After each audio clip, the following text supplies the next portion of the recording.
Welcome to the Heavy Spoilers Show. I'm your host Definition, and nobody cared who I was until I put on the mask. And now they won't come within 50 feet of me. Anyway, though the world right now looks like Gotham City in The Dark Knight Rises, that doesn't mean that Hollywood isn't still working away, and we have some big updates on the Batman.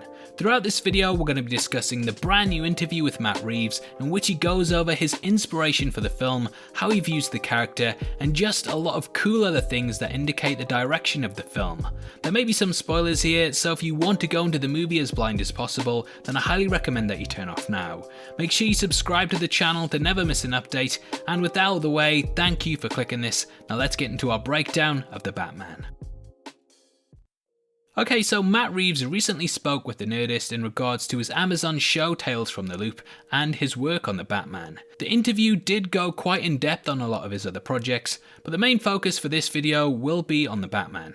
I'll leave a link to the full interview below if you want to check it out, but there's a lot going on with it. Reeves firstly talked about his approach to the character and how he tends to go towards films, stating the following. Though it seemed like a daunting task, I had to go in with the mindset that I was going to pitch the version of Batman that I would do, which was going to have a humanist bent. I had gone in thinking, who knows if they'll have any interest, if they don't, then I won't do it, and that'll be okay. I was really lucky that they said yes. So from this we can take that Reeves is really dealing with the human side of the Dark Knight rather than perhaps a superhero.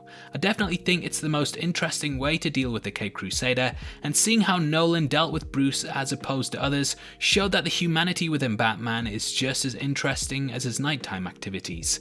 Reeves has of course placed many character studies throughout his pieces, and he often asks what it means to be human and civilized. Nowhere is this more apparent than in the Planet of the Apes trilogy, which discussed the failings of our species through showing the actions of the monkeys who had learned from our mistakes.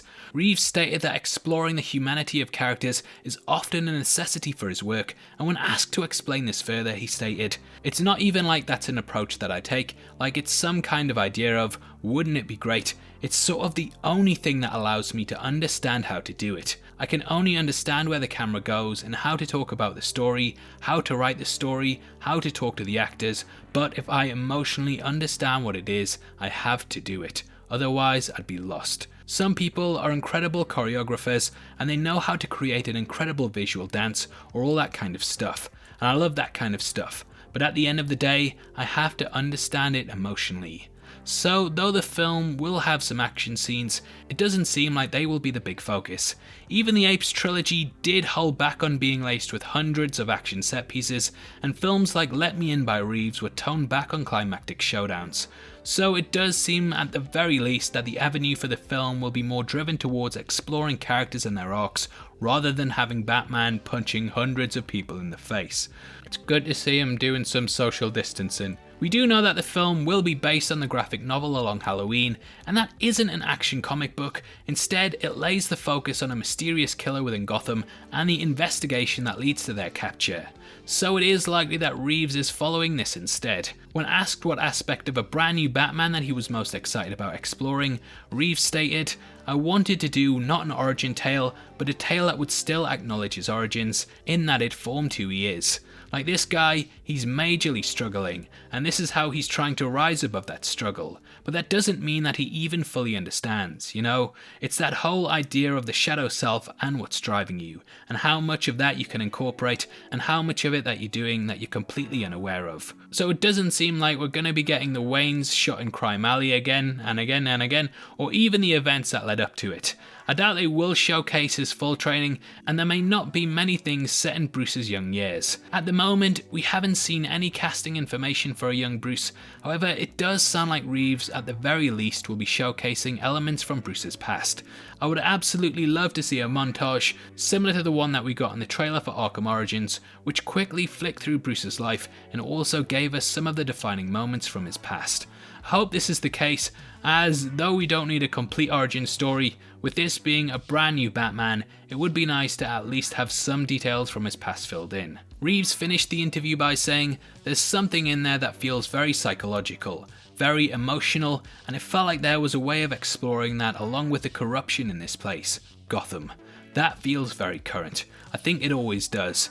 There's almost no time when you can't do a story about corruption, but today it still seems incredibly resonant, and maybe, from my perspective, maybe more so than maybe at other times. So it does look like the film will have a political aspect to it. We know that Peter Sarsgaard is playing a corrupt DA known as Gil Coulson, and that he'll be an out-and-out liar. We know that the Riddler has a victim that has "No More Lies" written on a mask across his face, so it is possible that they are one and the same. I think it would be really interesting to see Riddler as a vigilante similar to Batman, where both wish to take down corrupt members of Gotham. However, the villain is more extreme, and therefore they could really explore the differences between the two.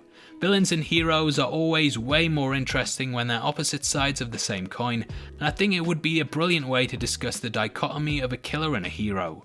Now, before we get into the rest of the video, in which we discuss Reeves' thoughts on Tim Burton and Christopher Nolan, I just want to let you know we're giving away a free copy of the Star Wars Skywalker Saga box set to one random subscriber. All you have to do to be in with a chance of winning is like the video, subscribe to the channel, and leave your thoughts on the interview in the comment section below.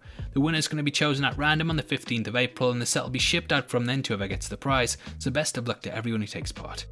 Okay, so that wasn't the only interview that Reeves did, and in another with the Nerdist, the director discussed how he viewed Batman and his abilities. He opened it by saying, "I just felt like, well, what I'd love to do is get a version of this Batman character where he's not yet fully formed, where there's something to do in this context with who that guy would be in this world today, and to ground him in all of these broken ways." So it does indeed seem that we are getting a pretty basic Batman that is still finding his feet, and we do know that this has been reflected in the Batmobile and Batbike, which both look like they've been made by the character himself.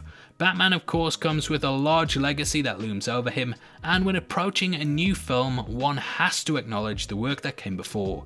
Reeves is no stranger to this, and he too gave his thoughts on Nolan and Burton's work. When discussing them, he said, "I thought, well, there's been some terrific Batman movies, and I don't want to be part of a long line of Batman movies where this is just another one. I feel like they've been really distinctive. The best ones have been incredible. What Nolan did was incredible. What Tim Burton did was really singular. I love Batman Returns. Michelle Pfeiffer was incredible. I love it so much. It's so incredible, and she's so incredible in it. I just think it's such a beautiful movie. I love the Penguin stuff when he's going down the sewers as a baby. It's just like, wow. This is the beautiful thing about Tim Burton at his best in that way, that he's got that connection to the fantastical that feels very, very personal." He went on further to say, "The Dark Knight is so incredible, and I think that Heath Ledger's performance and their conception of the Joker in that movie is indelible." I definitely think you meant to say incredible there, but you just decided to change it last minute anyway. "And that battle that he engaged with you know, Batman/Bruce is incredible." There we'll go with the incredible again. But the thing that you take away from it more than anything is that conception, specifically, I think, of the Joker. That movie is so much about how it's a horrifying thing to stare into the abyss. That idea of that level of nihilism. The whole idea that there was nothing you could do because even in the destruction of him, you are fulfilling his aims. It was just a terrifying notion that speaks to an aspect of human nature, and that was really profound. So he clearly has a lot of love and appreciation for the character, and there are definitely a number of things from this interview that indicate he's going towards a darker version of the character. I think that's what people enjoy best with the Batman, and with Joker redefining the character last year and changing what it meant to be a comic book movie, I think we are in for a real treat going forward with the upcoming DC projects. Hopefully the delays won't halt its release, but I can imagine that Reeves is working hard right now to iron out all of the kinks within the movie so we get the best version of his vision possible. Now obviously I'd love to hear your thoughts on these updates and what you want to see in the next couple of weeks. I'm going to be keeping my eyes close to the updates, and if any big news comes out then you'll definitely be the first to hear it. Make sure you stay locked to the channel and please give us a thumbs up if you enjoyed the video. If you want something else to watch after this, then make sure you check out our full breakdown of Zack Snyder's original plan for the DCEU. We go over everything from Man of Steel all the way up to Justice League Part 3, so it's definitely worth checking out if you want to know more. If you want to support the channel from as little as 99 cents a month, then please click the join button below. You get access to content early and can suggest video topics and breakdowns. We massively appreciate it, and it goes a long way to helping videos like this get made. If you want to come chat to us after the show, either follow us at DefinitionYT or click the Discord link in the description below. Those are the best ways to keep up to date with heavy spoilers, so hopefully we see you over there very soon. This is a channel for people who are super into superheroes, so if that's the kind of thing you like, hit subscribe. Thank you for taking the time to watch this. I've been Definition, you've been the best, and I'll see you next time. Take care, peace.